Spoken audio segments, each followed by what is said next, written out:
निराले हैं मुंबई के खेल, ओ सड़क पर मच रही रेलम पेल, ओ कुचल के मैं मर जाऊंगी, भूले से भी कभी न अब मुंबई को आऊंगी। निराले हैं मुंबई के खेल। ओ क्या हाल बता रही है मुंबई के जी कि सब कुछ खुल्लम खुल्ला, औरत के सिर पर ना पल्ला, और लल्ला दिया गोद आया के खिला रही है पिल्ला। कॉमेडी के वीडियोस देखने के लिए हमारे चैनल को लाइक और सब्सक्राइब करें।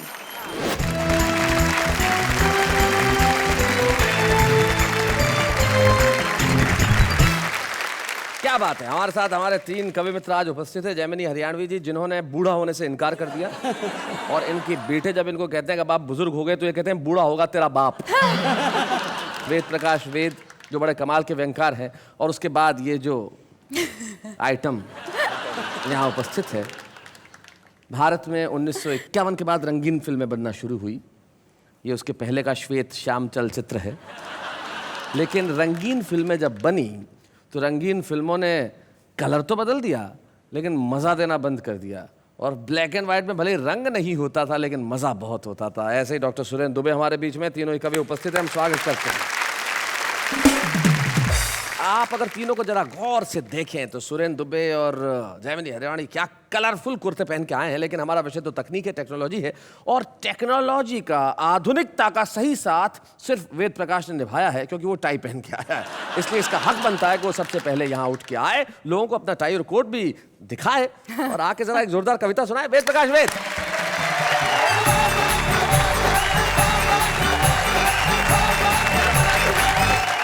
आप सबको नमस्कार करता हूं जी, और आपको धन्यवाद देता हूं कि मैं आपकी पहली पसंद बना। मेरी पहली पसंद में तो कोई खास बात नहीं, इनकी पहली पसंद में खास मैंने बात तो है। आपका नाम इसलिए ले लिया कि आपका भी सम्मान रह जाए।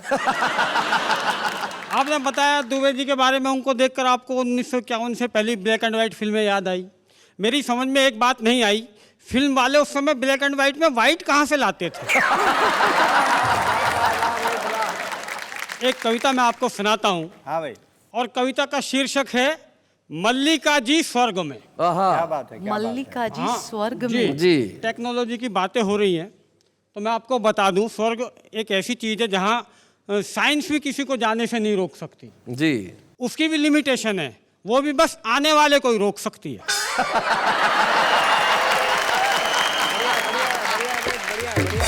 भगवान किसी को ऐसा सपना ना दिखाए जिसमें मल्लिका जी भगवान को प्यारी हो जाए। अच्छा। पर मैंने देख लिया जनाब, और देखते ही ऐसा सदमा लगा था, यमराज को एक यमदूत इमरजेंसी में मेरे लिए भेजना पड़ा था। अच्छा। कवियों का हीरोइनों पर मरने का यह पहला प्रयास नहीं था। अच्छा। मैं तो इस मामले में 20वें नंबर पर खड़ा था। पर मरकर एक बात मेरी समझ में आ गई, मधुबाला के मरने के बाद जैमिनी हरियाणवी जी को अटैक क्यों पड़ा था। इन्हें तो डॉक्टरों ने बचा लिया, इसलिए आज तक डॉक्टरों को कोसते हैं। अरे हत्यारों, मधुबाला ऊपर चली गई और तुमने मुझे नीचे ही रोक लिया। एक डॉक्टर बोला, जैमिनी जी अगर ऊपर जाकर भी आपको मधुबाला नहीं मिलती तो आपका दिल नहीं टूटता। जैमिनी जी बोले, घर में जो ललिता पवार बैठी है उससे तो पीछा छूटता।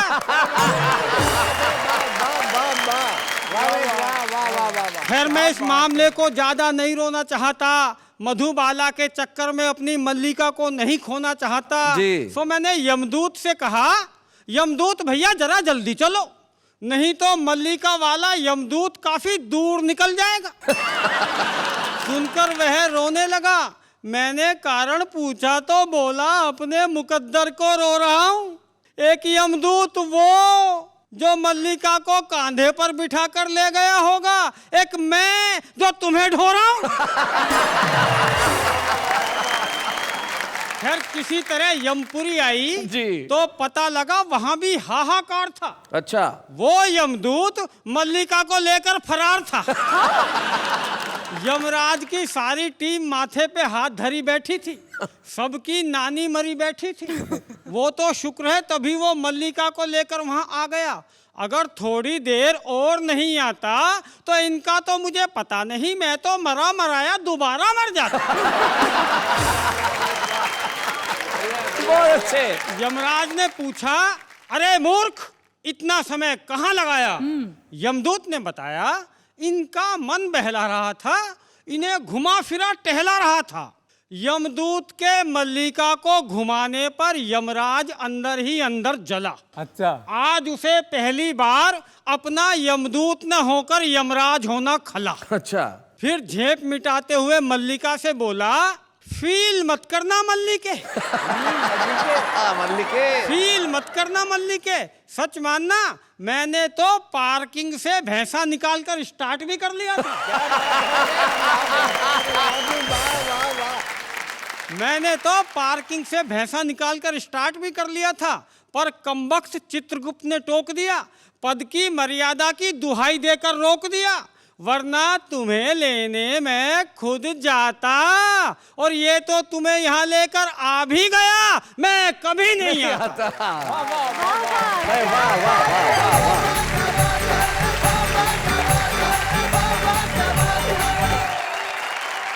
वेद प्रकाश, आपने अपनी कविता में कुछ कमाल की बात है कि ये टेक्नोलॉजी का ही कमाल है कि भैंसा भी स्टार्ट हो सकता है। एक बुढ़िया एक बस में चढ़ी, बहुत भीड़ थी, अब कोई सीट नहीं और कोई बिठाने को भी तैयार नहीं। ड्राइवर को दया आ गई तो उसने अल्टीमेटली उसे बोनट पे बिठा लिया, बोले यहाँ जगह है। कुछ देर बाद इनकी तरह कोई खूबसूरत सी जवान सी लड़की चढ़ी, हर आदमी सीट देने को तैयार, यहाँ बैठ जाओ, यहाँ बैठ जाओ, यहाँ बैठ जाओ, और वो बैठने को तैयार नहीं। तो वहां से बुढ़िया ने कहा, बोले बैठ जा वरना कुछ साल बाद बोनट पे ही बैठना पड़ेगा। लेकिन जब हम तकनीक से बहुत ज्यादा व्यस्त होते जा रहे हैं, एक प्रसिद्ध कवि का दोहा याद आता है। वो कहते हैं कि फोन, फैक्स, ईमेल से पहुंचे इंटरनेट, खुद से दूरी बढ़ गई, जग को लिया समेट। हमने जग को समेट लिया है लेकिन खुद से दूरी बढ़ा ली, लेकिन हमसे हमारी दूरी को मिटाने के लिए हमारे बीच में एक ऐसा कवि है जिसका और हंसी का ऐसा गहरा नाता है जैसा उसका और उसके रंग का। डॉक्टर सुरेंद्र दुबे।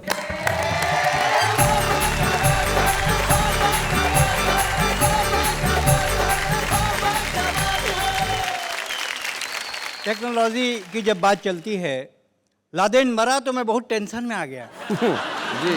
ये लादेन मरा कैसे? हाँ, मैंने आपको टेलीफोन लगाया, आपको याद होगा? याद है, मुझे याद है। शैलेश भाई ने बताया कि ओबामा के पास सैटेलाइट है, वो अमेरिका में बैठे बैठे देख सकता है किस देश के, किस शहर के, किस गांव के, किस घर के, किस कमरे में कौन आदमी क्या कर रहा है। तब से ना मैं नहा सक रहा हूं। यहाँ स्नान करे गरीब सुदामा और वहां हुस्न का दीदार करे ओबामा। जब ओबामा हिंदुस्तान आए तो वो हिंदुस्तान आए क्यों? वो आए थे उत्तराधिकारी की तलाश में। हाँ। उन्होंने बिल्कुल नहीं की देरी, मुझको रायपुर फोन किया और कहा, मिस्टर ब्लैकबेरी अब अमेरिका की जिम्मेदारी तेरी। वाह वाह, क्या बात है दुबे जी। ये टेक्नोलॉजी से हम बहुत परेशान हैं, क्या बताएं।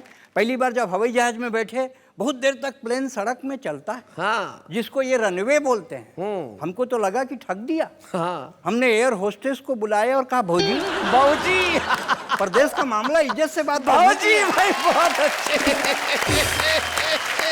हमने तो एयर होस्टेस को बुलाया और कहा, भौजी पैसा हवाई जहाज का लिए हैं, सड़के सड़क ले जा रहे हैं। बोले नहीं, ये रनवे है, थोड़ी देर बाद उड़ेगा। थोड़ी देर बाद हवाई जहाज उड़ा। हमको लगा कि वो उड़ गया। हम एक दूसरा एयर होस्टेस बुलाया, कहा, काकी उसका उम्र ज्यादा था ना, मतलब इनके बराबर की थी। हाँ, इन्हीं के आसपास। दुबे जी सच बताइए। अभी इनके सामने सच है, बाद में झूठ है।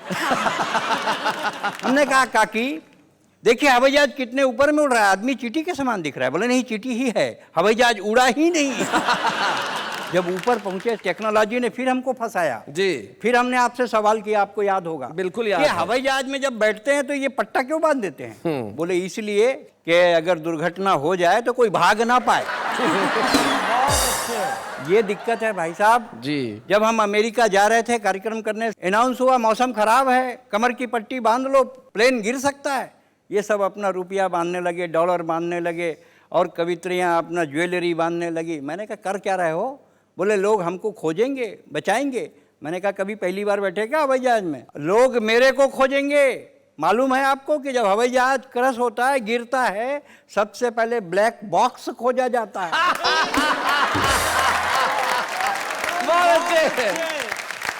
बहुत बढ़िया। वाह वाह। अब हम अमेरिका पहुंचे। ये तो हमारे करता धरता थे। स्विमिंग पूल में बोलते हैं भाई साहब नहा लो, आज तो आप आज तो नहा लो। हाँ आज तो नहा लो। नहाने लगे, सब लड़के लड़कियां बाहर निकल गए। हमने कहा क्यों भाई, आपसे बड़े कपड़े तो मैं पहना हूं। बोले नहीं जी आपका रंग छूट रहा है।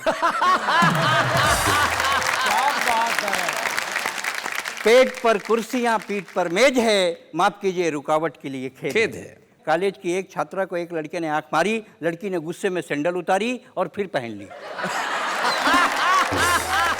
गुस्से में सैंडल उतारी और फिर पहन ली। हमने कहा लक्ष्मीबाई की बहन आपने कैसे कर लिया सहन? अरे कमीने को मजा चखाती, 151 तो नहीं 34 में बंद करवाती। कविराज आप नौसिखिए हैं, ये लड़का बहुत ट्रेंड है। मारू तो कैसे मारू, यही तो मेरा बॉयफ्रेंड है। मारू तो कैसे मारू, यही तो मेरा बॉयफ्रेंड है। मैं समझ गया मेरी रफ्तार बहुत धीमी है और शिक्षा पद्धति बहुत तेज है। माफ कीजिए रुकावट के लिए खेद है। क्या पेट बात पर कुर्सियां, पीठ पर मेज है। वाह वाह वाह वाह। इसके पहले जब बार्सिलोना में ओलंपिक हुआ जी। हिंदुस्तान और जर्मनी के बीच हॉकी हुई और 4 पेनल्टी कॉर्नर हिंदुस्तान को मिले। जी। हमारे देश के बहादुर खिलाड़ियों ने एक भी गोल नहीं किया। मुझे बहुत प्रसन्नता हुई कि ये हमारे सिपाही हैं। तब मैंने एक कविता लिखी, कुछ पंक्तियां रखता जी। हूँ। टेक्नोलॉजी मतलब आप सीधा ओलंपिक का सीधा प्रसारण कर रहे हैं। कि खौलते तेल में मैं कब से खौल रहा हूँ, मैं सुरेंद्र दुबे बार्सिलोना से बोल रहा हूँ। अच्छा। Running commentary of hockey from Barcelona. Live telecast of hockey, India versus Germany, women versus main. Women versus man. मैं देख रहा हूँ वातावरण में ठंडक, मौसम साफ है, लगता है हॉकी में हमारे 2-4 बाप हैं। भारतीय खिलाड़ी मैदान में सरपट भाग रहे हैं, कुछ सो रहे हैं, कुछ जाग रहे हैं। बॉल सेंटर फॉरवर्ड में जर्मनी के खिलाड़ी के पास। भारतीय खिलाड़ी ने चिल्लाकर कहा पत्नी भी आई है साथ, इज्जत का सवाल है बाप, एक गोल बनाने दे।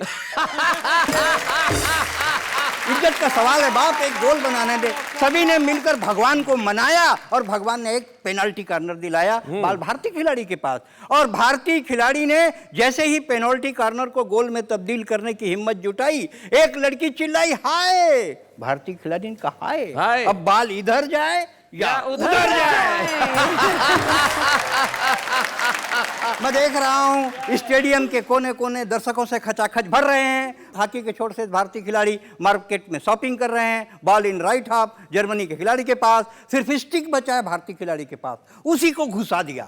जर्मनी का खिलाड़ी चीखा और एम्पायर को पेनल्टी कॉर्नर दिखा। बॉल भारतीय खिलाड़ी के पास और भारतीय खिलाड़ी ने जैसे ही पेनल्टी कॉर्नर को गोल में तब्दील करने की हिम्मत जुटाई, एक लड़की चिल्लाई हेलो। भारतीय खिलाड़ी ने कहा चलो। भारतीय खिलाड़ियों ने अपना तीसरा पेनल्टी कॉर्नर भी आजमाया, पर पदक तालिका में भारत का नाम नहीं आया। भारतीय खिलाड़ी खेल भावना से खेल रहे हैं। राणा सांगा की औलाद हैं, इसलिए 36 घाव झेल रहे हैं। क्या बात है। उन्हें विश्वास है ये गर्दिश भरे दिन कभी तो बीतेंगे और जब ओलंपिक में 3 देश हिस्सा लेंगे, एक पदक वो भी जीतेंगे। क्या बात है। वाह वाह।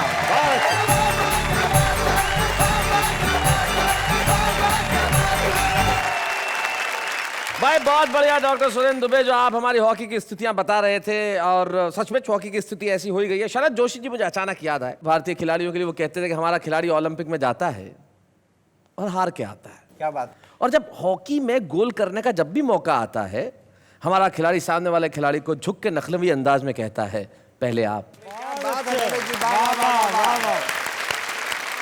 एक बात बताइए जी। कोई ऐसी मशीन बनी है जिसके पास सारे सवालों के जवाब हो? हाँ, अरे ऐसी मशीन तो जब से दुनिया बनी है तब से हाजिर है। क्या बात है? जी, ऐसी मशीन जो हर सवाल का जवाब देना जानती है, उसे पत्नी कहते हैं। That's very funny. It's not funny, it's truth. जिंदगी में कुछ सच ऐसे होते हैं जो कभी बदलते नहीं है। जैसे उम्र, उसका बढ़ना लाजमी है, लेकिन उम्र बढ़े तो ये जरूरी नहीं कि आदमी शिथिल हो जाए। कुछ लोग ऐसे होते हैं कि जैसे जैसे उम्र बढ़ती है वैसे वैसे उनकी मस्ती बढ़ती चली जाती है। एक ऐसे ही कवि हमारे बीच में है, हमारे साथ हैं, हमारे बड़े ही आदरणीय और हम सबके फादरणीय जैमिनी हरियाणवी।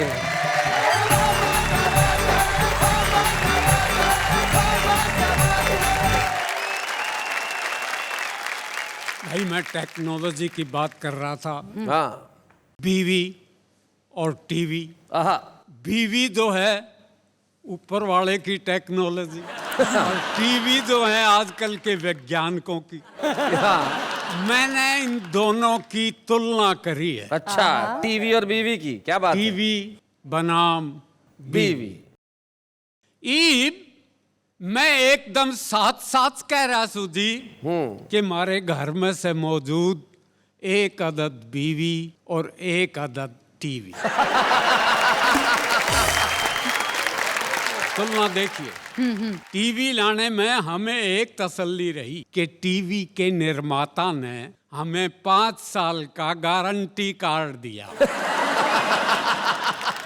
मैं तो बीवी के निर्माताओं ते भी यो एक कहूँ हाँ। कि उन्हें भी कम से कम 5 साल का गारंटी कार्ड तो जरूर देना देगा कि अगर यो ठीक नहीं चल रहे तो वापस कर जाइयो। हाँ। दूसरा पीस ले जाइयो। जाइए। और तुलना देखिए कि शुरू में हमारी बीवी थी रंगीन, हाँ। लेकिन टीवी था ब्लैक एंड व्हाइट। और जब टीवी आ गया रंगीन तो हमारी बीवी होगी ब्लैक एंड शुरू में दोनों ने प्रोग्राम दिए बहुत अच्छे। दोनों ने प्रोग्राम दिए बहुत एक दिन बड़े जोर की आंधी आई और हमारे घर के बराबर वाला पेड़ गिर पड़ा। अच्छा। बीवी का माथा फूट गया, टीवी का एंटीना टूट गया। दोनों की तस्वीर बिगड़ गई। हमें दोनों को ठीक ठाक कराने के लिए अलग अलग डॉक्टर बुलवाने पड़े। और जब देनी पड़ी घनी घनी फीस तो हमारे कालजे में लगी टीस।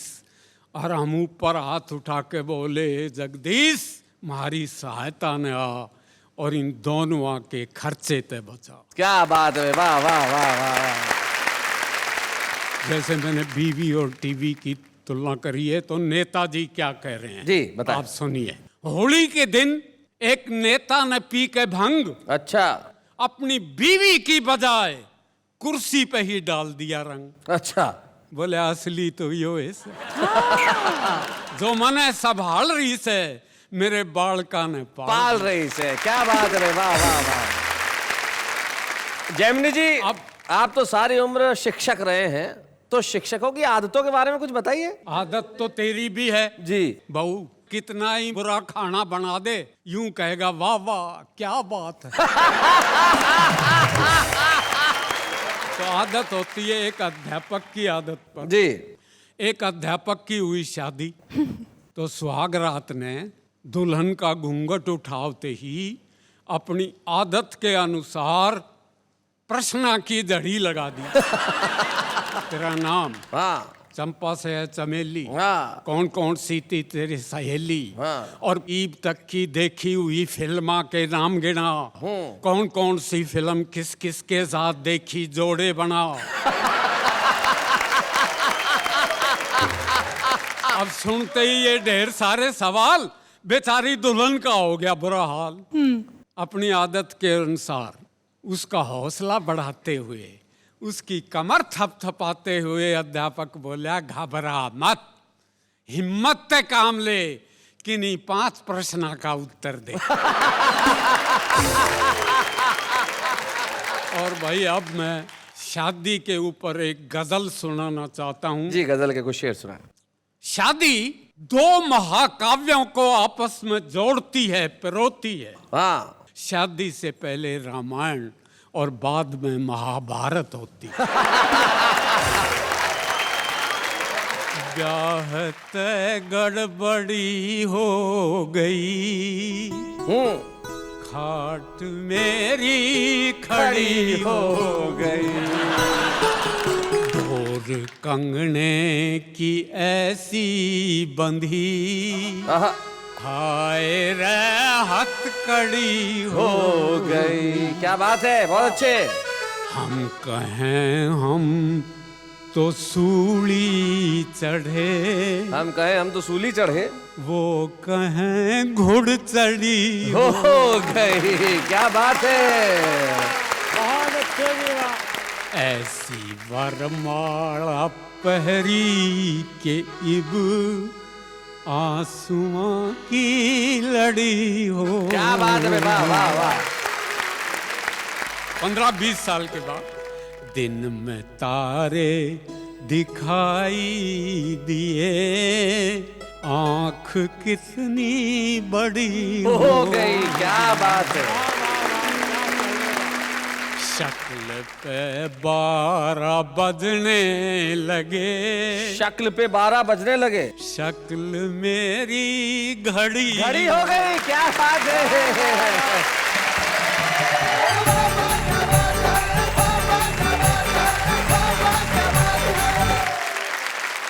भाई जयमिनी जी, कमाल है आपका। 81 साल की उम्र, और इस उम्र के अंदर ये भाव, ये भंगिमा, ये अंदाज आसान नहीं होता।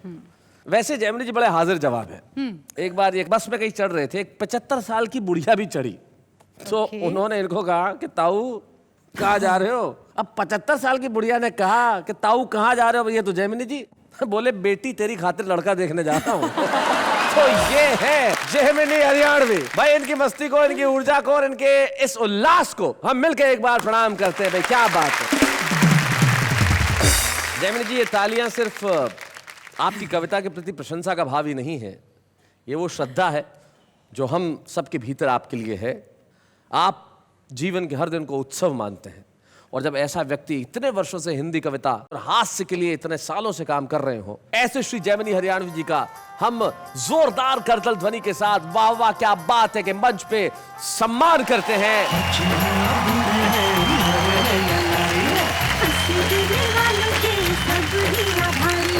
कविता सुनाने वाले अब सबके साथ हैं। बाबा क्या बात है, बाबा क्या बात है। जयमिनी सर, जनरली हमारे मंच पे जब हम किसी का सम्मान करते हैं तो उनके परिवार वालों में से कोई यहाँ उपस्थित रहता है। आपके परिवार से कौन आया है? मेरा बेटा आया है। तो बुलाइए उन्हें, कहाँ है? हाँ। अरे ये शैलेश मेरा बेटा। ओ, ये तारक आपके बेटे हैं।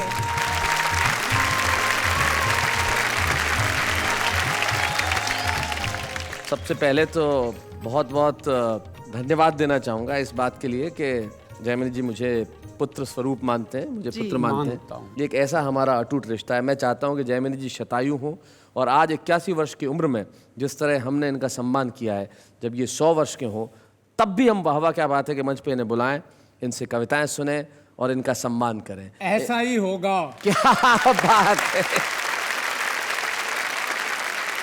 एक मकबूल शायर का सिर्फ एक शेर मुझे याद आता है। वो कहते हैं कि हम सायादार पेड़ जमाने के काम आए, सूखने लगे तो जलाने के काम आए। आज इस मंच पे सिर्फ जयमिनी हरियाणवी का ही नहीं, जिस तरह इन्होंने मुझे अपना पुत्र कहा है, मेरा भी हुआ है सम्मान। स्वागत, वेलकम, खैर मकदम उस कार्यक्रम में जिसका नाम है वाह वाह क्या बात है। वैसे एक बात कहूँ, मेरे मन में एक सवाल आ रहा है। ओहो, आ गया। हाँ। आज बहुत देर के बाद आया, लगता है ट्रैफिक जाम में फंस गया होगा। चलिए चलिए, जब आ ही गया तो पूछिए पूछिए।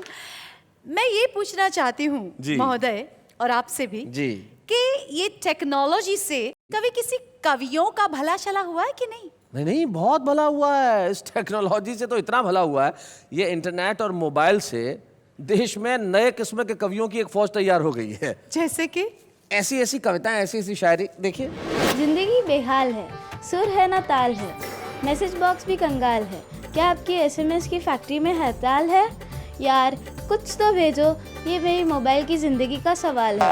तुम कल आना, पाउडर लगा के आना, पाउडर नहीं मिला तो आटा लगा के आना। जिस तरह आबाद का अपोजिट बर्बादी है, ठीक उसी तरह प्यार का अपोजिट शादी है। डैडी को किया था वादा, बनूंगी मैं टॉपर, पर देखो नाम आ गया मेरा ब्लैकलिस्ट में सबसे ऊपर।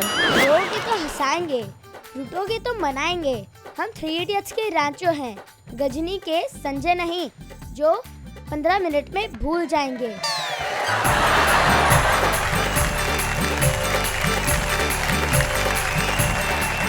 भाई हमारे कवि मित्रों, है कि नहीं ये नए किस्म के कवियों की फौज? ये जो मोबाइल पे एसएमएस पढ़ पढ़ के जो कवि बन गए हैं, क्या बोलते हैं दुबे जी? दो दो लाइन की कहीं से भी उठाए और कहीं भी घुसाए।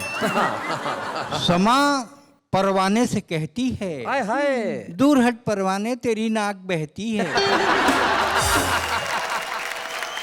सर एक मिनट, सर मैं भी कुछ सुनाना चाहता हूँ। सुनाइए। नहीं, वहाँ आके मैं भी कुछ लिखता हूँ। क्या नाम है आपका? सर जयंत। जयंत, क्या बोलते हैं? बिल्कुल सुनानी चाहिए। क्या दिक्कत है? बिल्कुल आना चाहिए। तो जरा तालियां बजाइए भाई। आइए आप भी सुनाइए, क्या सुनाना चाहते हैं, आइए।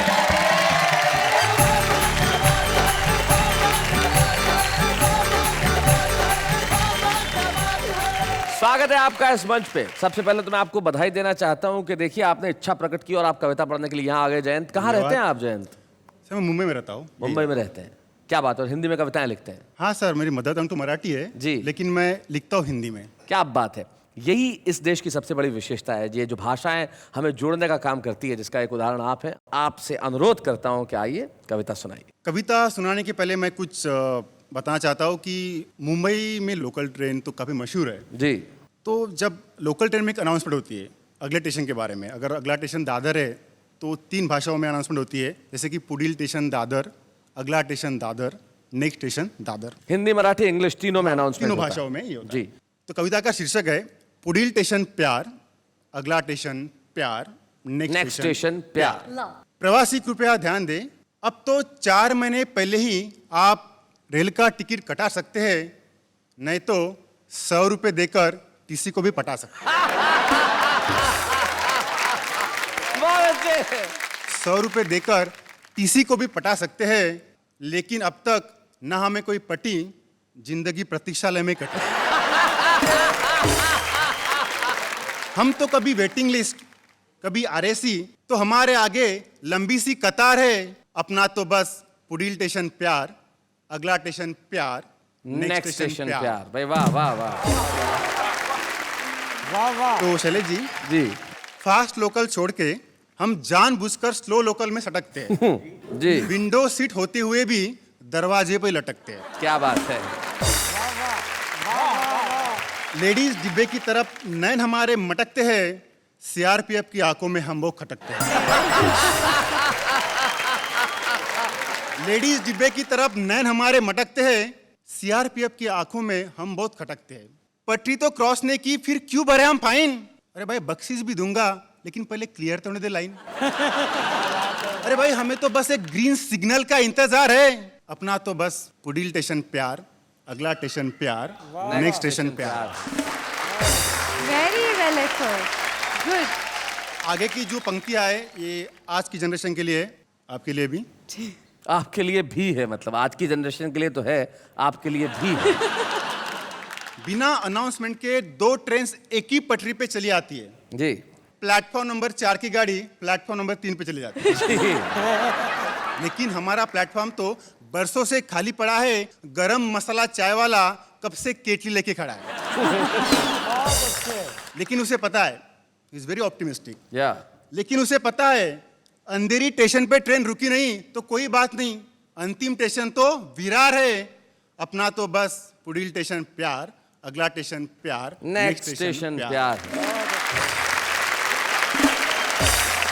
जयंत बहुत बढ़िया, आपको बहुत बहुत बधाई। बधाई इस बात के लिए कि आपने प्रयास किया। जीवन में सबसे बड़ी चीज होती है प्रयास।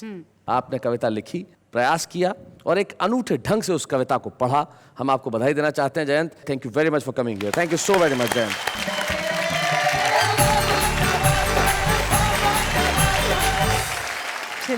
जी, क्या बात है। यही तो बात है कि क्या बात है।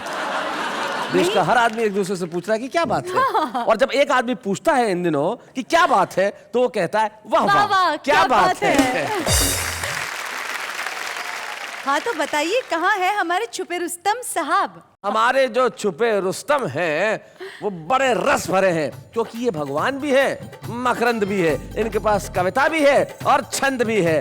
तो लेके आते हैं हम हमारे छुपे रुस्तम भगवान मकरंद को।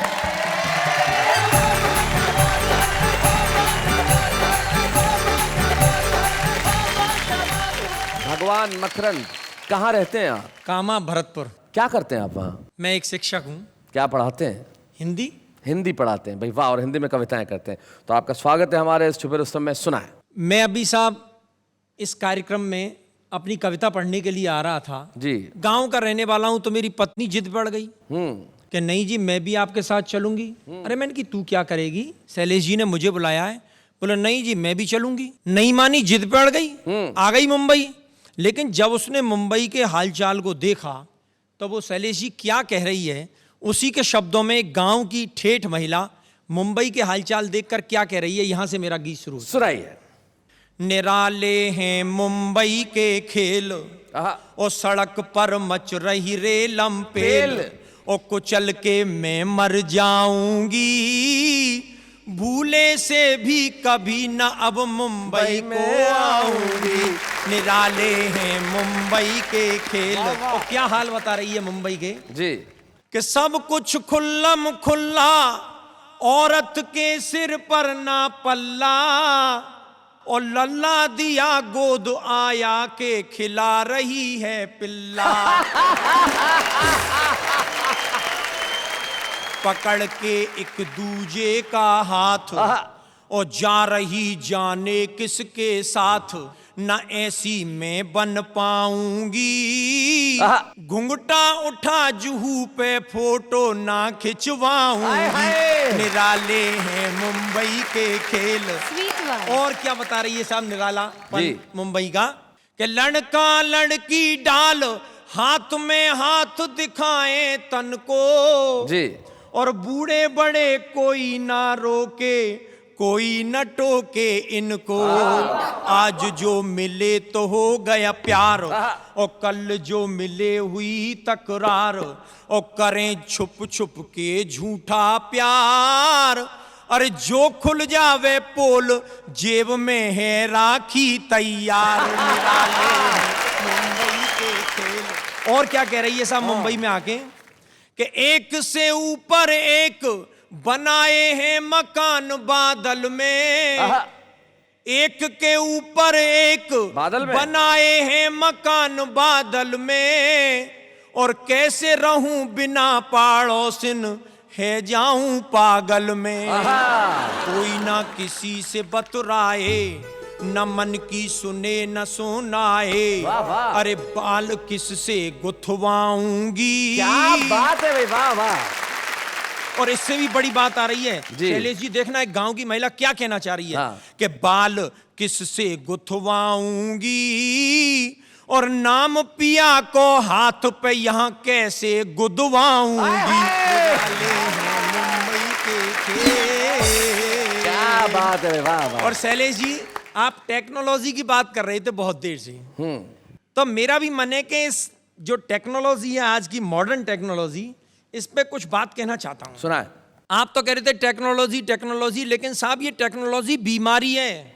देखें क्या बीमारी है, कि लगी नई नई बीमारी, आई है आफत भारी, कैसे छुड़ाएं पीछा यार हम। क्या बीमारी है, कि मोबाइल के बिना अधूरा इंसान, दिन रात बात कान हुए हैरान।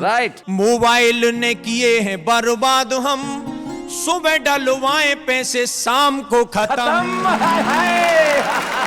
चाहे जहाँ कर दे हल्ला, लगा रहे संग पुछल्ला, अरे कैसे छुड़ाएं पीछा यार हम।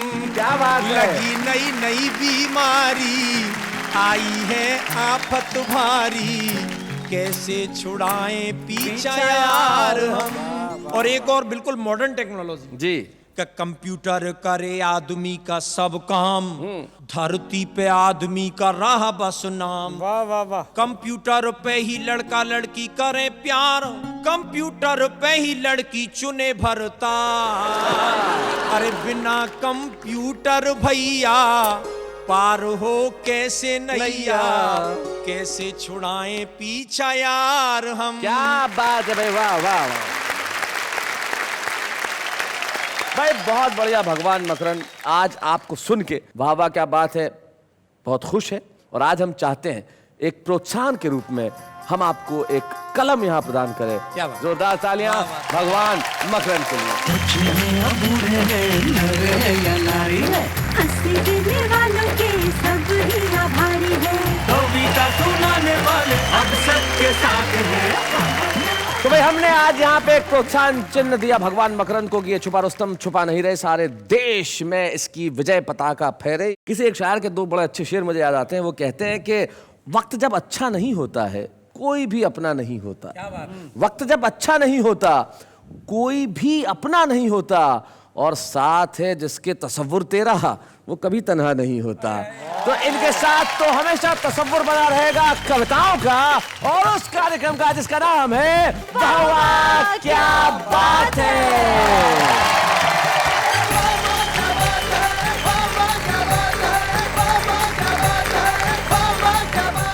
कॉमेडी के वीडियोस देखने के लिए हमारे चैनल को लाइक और सब्सक्राइब करें।